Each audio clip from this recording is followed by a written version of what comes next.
Greetings, comrades! Recently I've been getting lots of comments that sound like this. Oh bro, you talk about your country and it's all negative. Why do you despise everything about Russia so much? And it's just wrong. That's just totally wrong. It's just like wrong. I love Russia, I really do.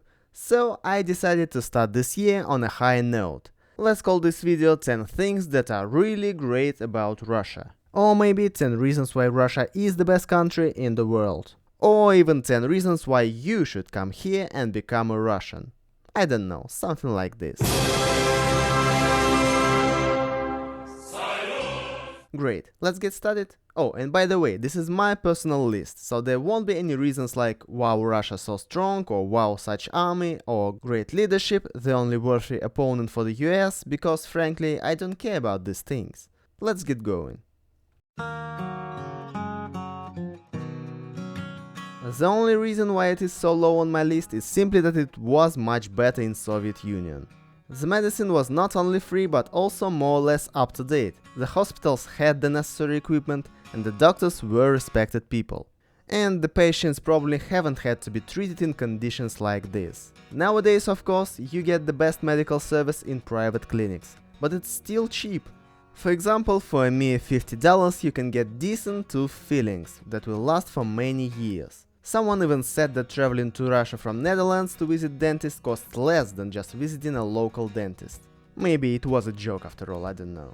Even if you don't have insurance and you have, let's say, an acute appendicitis, they will take you to the hospital, perform a surgery and let you go, without charging you tens of thousands of dollars. Same with education. A high level of education, especially in technical areas, is one of the good things that Russia inherited from the USSR.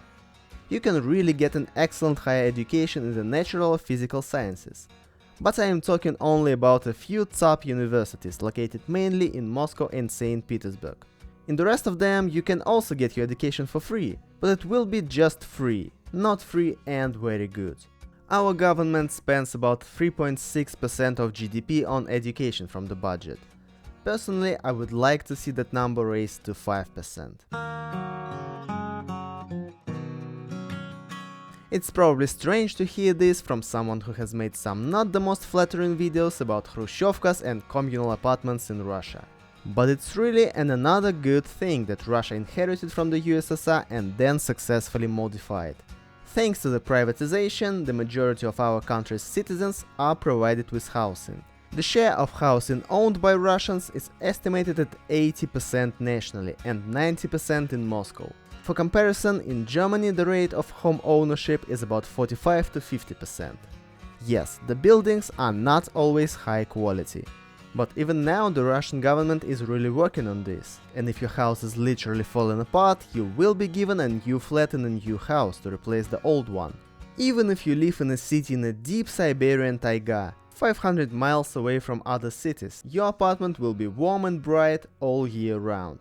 You will have gas, hot water and centralized heating. And all of this is not very expensive. Even the rent in most cities is not that pricey. $150 a month for one-room apartments in most cities, $200 to $300 in Kazan and St. Petersburg, and $400 a month in Moscow. I know, this is a very odd argument, especially for such a big country with so many different regions. But for me personally, it is significant. There are few natural disasters happening in Russia every year. And if they do happen, they do not cause major casualties mostly. We are not washed away by huge tsunamis, we do not have volcanoes in densely populated areas, our houses are not swept away by tornadoes and windstorms, we almost never even have earthquakes, because 99% of large cities are located on huge stable tectonic plates, which are not going to move anywhere. And that's great, stability is a good thing in this case. I know many people who consider moving to Southeast Asia permanently a goal in their lives. Their plan is to work in Moscow for several years, buy a couple of apartments, rent them out, and live peacefully somewhere in Thailand, sipping cocktails on the seashore. That sounds nice, but I personally am not prepared to live in a place where one day your whole life might just be washed away into the ocean.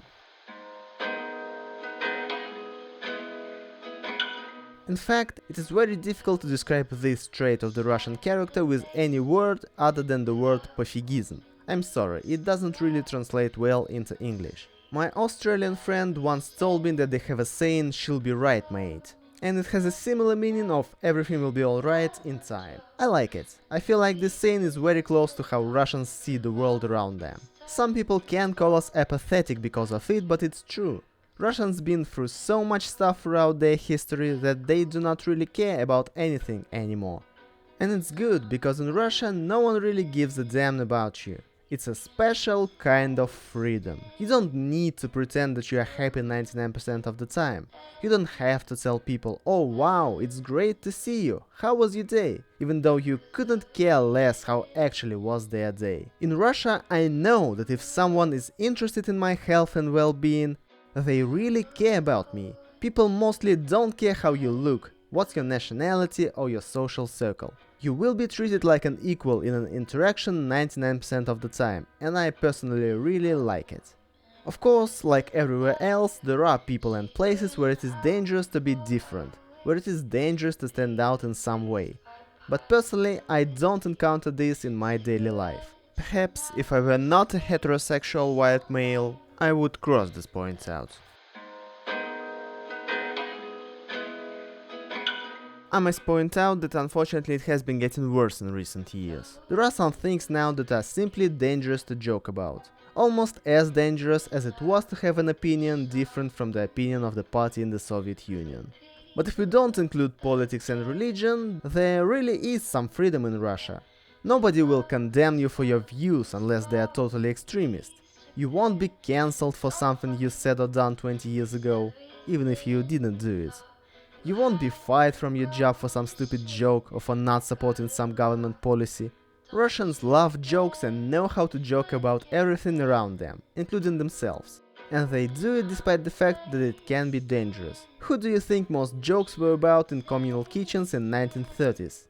About Comrade Stalin, even though these jokes could actually land you into a forced labor camp. Russians love subtle jokes. We don't appreciate cheap American-style humor like, "Wow, your mom's so fat, she's literally fat, you fat fatty." Yes, there are laws being introduced right now which are written so vaguely that you can actually get a real prison sentence for a certain opinion or for making a joke about a certain religion, let's say. But there is also a famous saying by Pyotr Vyazemsky. The severity of Russian laws is compensated by the non-binding nature of their implementation.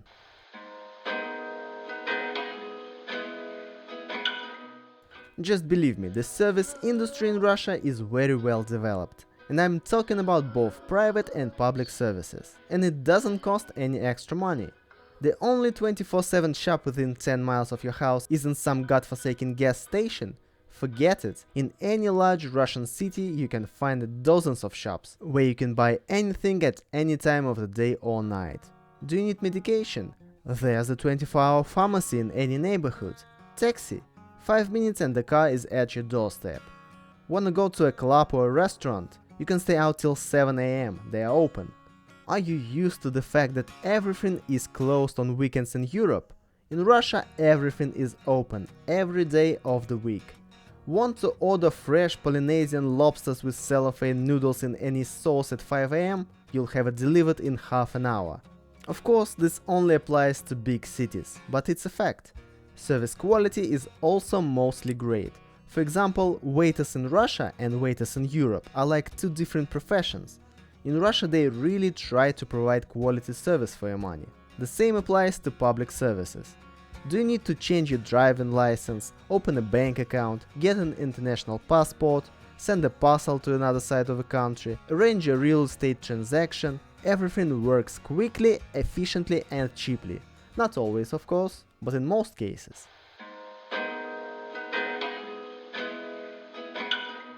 It is nice to work in Russia. We have relatively low income tax, only 13%, and it is paid by the employer. In general, the employer pays for everything. Personal income tax, disability insurance contributions, pension insurance contributions, health insurance contributions. The employee simply gets their paycheck every 2 weeks and happily spends it. Well, or not so happily. He doesn't have to think about what taxes, when and how he has to give away from that amount. And this is before we even get to holidays. See for yourself. Everyone is entitled to 28 paid vacation days a year, sometimes more. As a candidate of sciences, I personally am entitled to 42 days, while my boss, a doctor of sciences, is entitled to 56 days paid annual leave. If you are sick and have to miss a week or two, that's okay, it's all paid for. Rest and recover. And that's not to mention all the public holidays. To begin with, the whole country has a 10 days New Year's holiday. Then a day off for Defender of the Fatherland Day, International Women's Day, then a couple of days off for International Workers' Day, then a couple of days off for Victory Day, another day off for Russia Day, and another day off for National Unity Day. You have almost 2 months off out of 12 per year, and that's great. Obviously, this is 100% true only for those who do not work for private companies. In them, it may all depend on your director, basically. The Russian internet is a special case and deserves its place in my top 3. To begin with, it is fast, cheap and easily accessible. $5 a month and you have an unlimited bandwidth of 100 Mbps in both directions. Unless, of course, you are from Norilsk or other northern cities. How about unlimited LTE and cell phone calls for just $10? Ping to Europe is not a problem either. Sometimes in Modbus I get a lower ping to Germany than people from Spain or Portugal. There have always been many talented programmers in Russia, so the level of websites and web services is also pretty high. We have our own Facebook, our own Reddit and even our own 4chan. And in some ways they are even better than their foreign counterparts. Look, this is Alexei Navalny's VK page. And no one has shut it down because his political views do not coincide with those of the owner of this platform. Amazing. Or let's take online banking. I genuinely think that online banking in Russia is maybe the best in the world. And don't forget the piracy. If you like your stuff free, Russia is the way to go.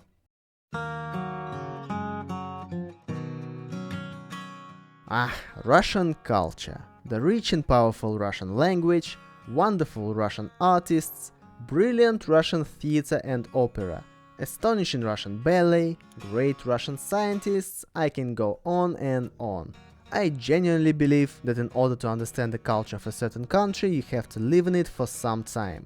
You can't fully understand the complexity of Dostoevsky's Russian longing, or the brilliant symbolism of Chekhov's The Cherry Orchard through translations. Even the more modern things, such as socialist realism, Russian avant-garde or source art, to someone who has not lived in this country, it is just something Soviet, strange and unusual. Even if you have a good grasp of Russian, you need to live here to be fully immersed in this atmosphere, and preferably since childhood.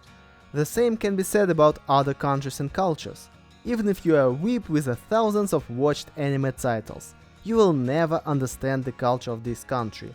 A country that has been completely cut off from any connection with the outside world for hundreds of years.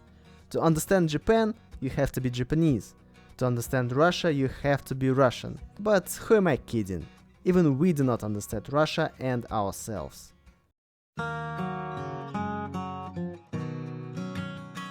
Russian nature. Of course, Russian nature should be in this first place, and I really adore it. But it's actually broader than just the nature variety.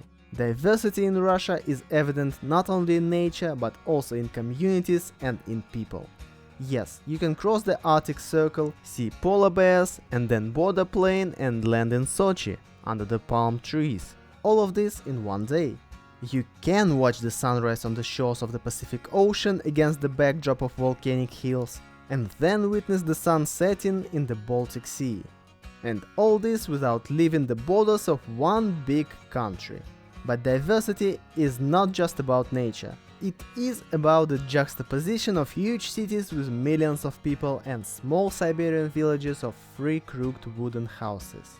It is about towering human anthills filled with people, and hectares of land where no man has ever set a foot. It is about colorful historic buildings that fill every square meter of St. Petersburg city center, and about the Vasyugansky Bolota, a vast impassable swamp, greater in size than Denmark and Switzerland. It is about the Buddhist temples of Altai, the mountain villages of the Caucasus, the submariners from Murmansk and watermelon growers from Astrakhan. It is about reindeer herders of Yakutia and camel breeders from Kalmykia.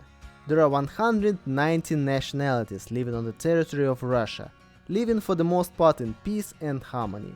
And in fact, this is the best thing about Russia. The best thing about Russia is the people who live here.